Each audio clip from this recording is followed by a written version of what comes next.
Edward, based on the Railway series by Reverend W. Awdry.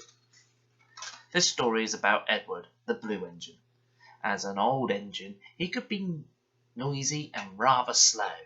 The big engine called him names, but Edward soon had the chance to prove there was more to him than old iron.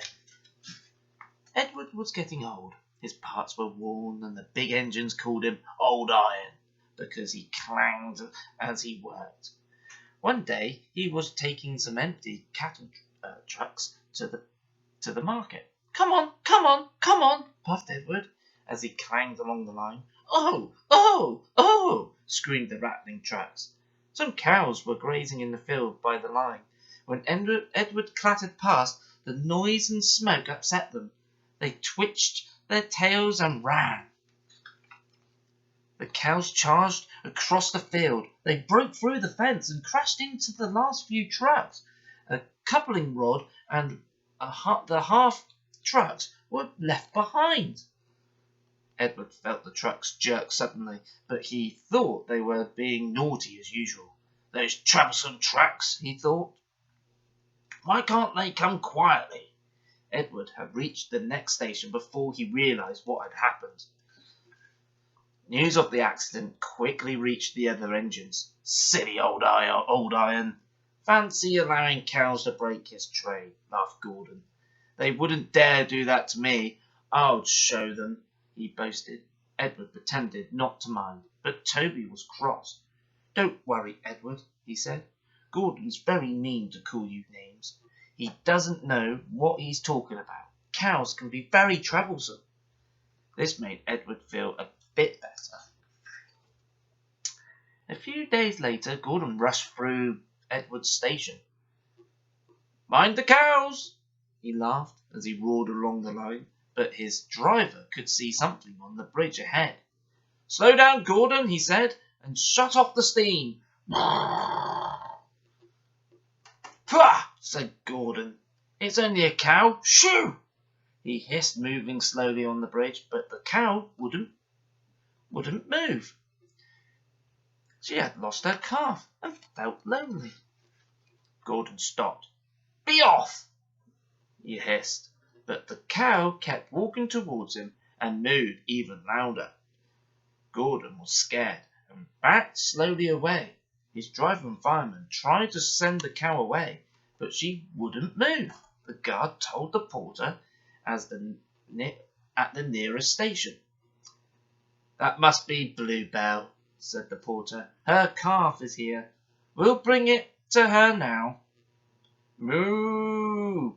bellowed Bluebell when she saw the calf, and she was happy after that.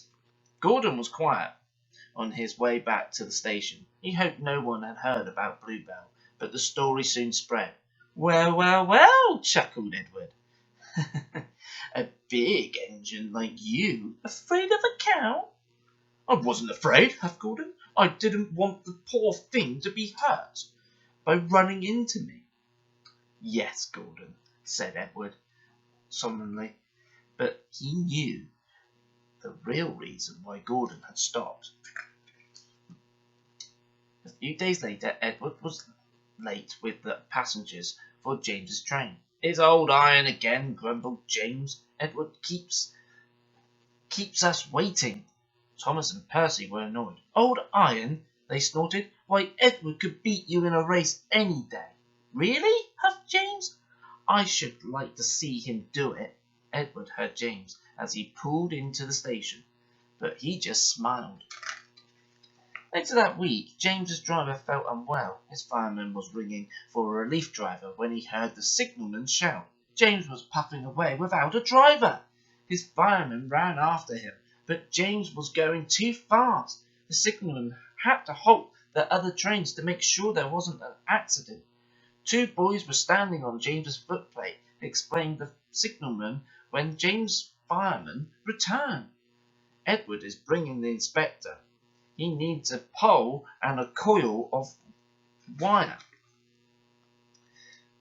James' fireman was waiting with the pole and rope when Edward arrived.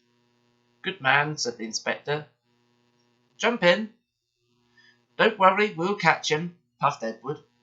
By now James was very frightened. He realised that he didn't have a driver. "I can't stop," he wailed. "Help! Help!" "We're coming!" cried Edward, and he puffed with every ounce of steam he had until he was level with James's buffer. The inspector climbed carefully out of Edward's cab and stood on his front. He made a noose out of the rope and tied to the end of the pole.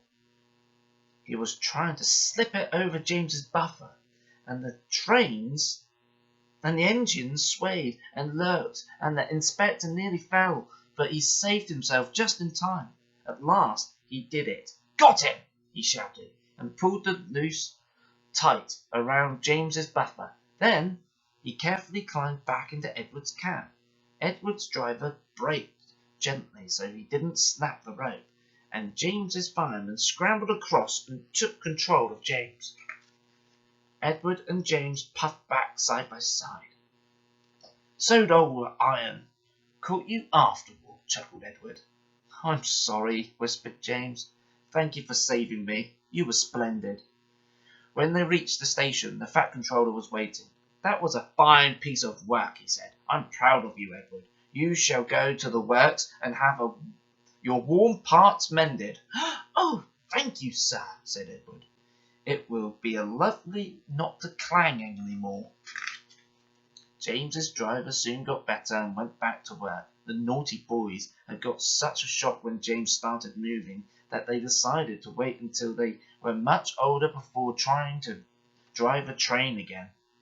When Edward came home, he felt like a new engine. James and all the engines gave him a tremendous welcome. Even Gordon let out a cheer.